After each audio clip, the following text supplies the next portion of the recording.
Edmund Spenser's Prothalamion, a poem which depicts a betrothal ceremony. Spenser's Prothalamion is a poem that celebrates the double marriage of honorable and virtuous ladies, Elizabeth and Catherine Somerset, to two worthy gentlemen. But it's not all about wedding, it's also about the poet's sense of unhappiness. Now, Spenser was totally upset with his job at the court that he yearns for some mental peace, which is why he walks along the banks of the river Thames, believing or hoping that it will help him to forget all his worries.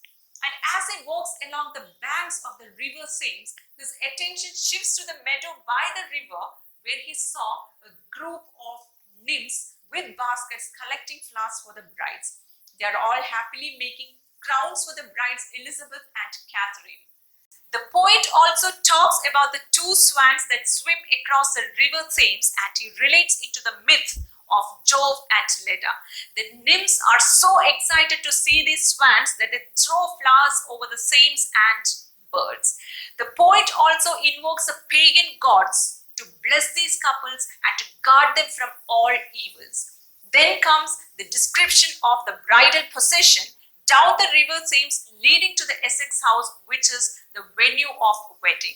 The poet also recalls London, which is his birthplace, and he praises the Earl of Essex for his bravery.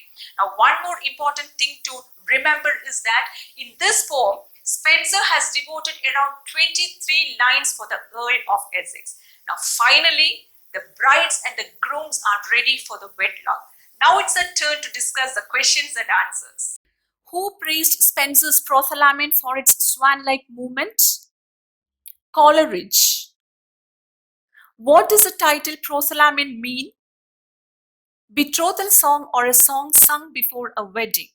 Prothalamion was written in 1596 and it comes from Greek words pro meaning before and thalamus meaning bridal chamber. And the term was coined by Spenser.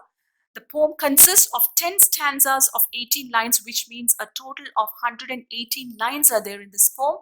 And it also contains a final record of Spenser's disappointments in England. What is the complete title of Prothalamion?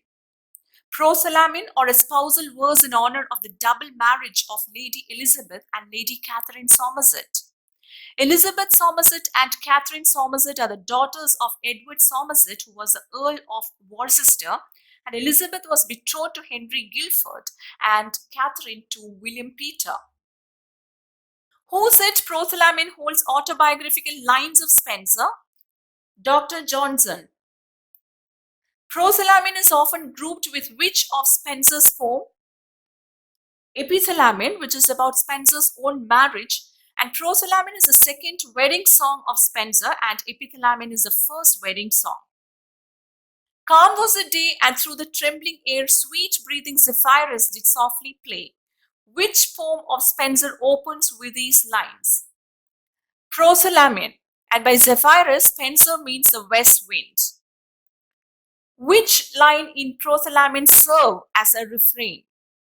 Sweet Thames, run softly till I end my song. And refrain is a phrase or line repeated at intervals within a poem, especially at the end of a stanza, and the poet uses refrain to create rhythm or to emphasize a point. And in Prothalamion, the refrain comes in the 18th line of each stanza.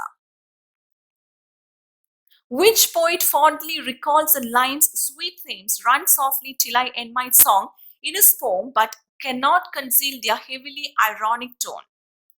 T.S. Eliot in his The Wasteland. And the line occurs in the third section of The Wasteland, that is the fire sermon. Fair Thames, flow gently from thy sacred spring. This line alludes to Spenser's Prothalamion. From which poem is this line taken? Alexander Pope's Spring. Around which river does Spenser centers Prothalamion's theme of celebration? River Thames. And the poem begins with a description of River Thames, and apart from River Thames, there is also a reference to another great river, and that is Lee. When was the marriage of the daughters of Edward Somerset occur? 8 November 1596. Which are the two main influences on Spenser's poem Prothalamion? John Leland's Signia Cantu and William Vallen's A Tale of Two Swans. The stanzas of Prothalamion are structured on the model of Italian canzone of 18 lines, and canzone means song. My most kindly nurse, what is being referred as kindly nurse? London, here the poet recalls London where he was born. Which mythological figures are related to the two swans in the poem? Jove and Leda. According to the myth, Jove falls in love with Leda and disguises himself as a swan to win his love Leda. And here the poet says that the two swans look more beautiful than Jove and Leda. In Prince's court and expectation wane of idle hopes which still do fly away. These lines from Prothalamion reveal the theme of political corruption. Whereof I gained gifts and goodly grace of that great Lord which therein wanted dwell. Who is referred to as great Lord in these lines? Earl of Leicester. The Earl of Leicester was Spenser's patron for many years, and after the death of the Earl of Leicester, his mansion was occupied by the Earl of Essex, and it is the venue of the marriage ceremony. Dan did excel the rest so far as Cynthia doth shine the lesser stars. Here Cynthia stands for Queen Elizabeth, who excels all other queens. Great England's glory and the world's wide wonder. Who is being praised by the poet in this line? The Earl of Essex. The Earl of Essex attacked and burnt the Spanish fleet in Cadiz Harbour, known as Spanish Armada, of 1588. And here England was happy and proud of his bravery because he could certainly protect her from foreign attack. And Hercules' two pillars standing near did make to quake and fear. Hercules' two pillars here refer to two rocks of Calves and Ebila. And these are the rocks on the African and European shores. And a poet tries to say that even these rocks tremble with fear at the name of the Earl of Essex. That's all about Spenser's Prothalamion. So leave your comments below and do let me know which topic in literature you want me to discuss. So thanks for watching and see you soon.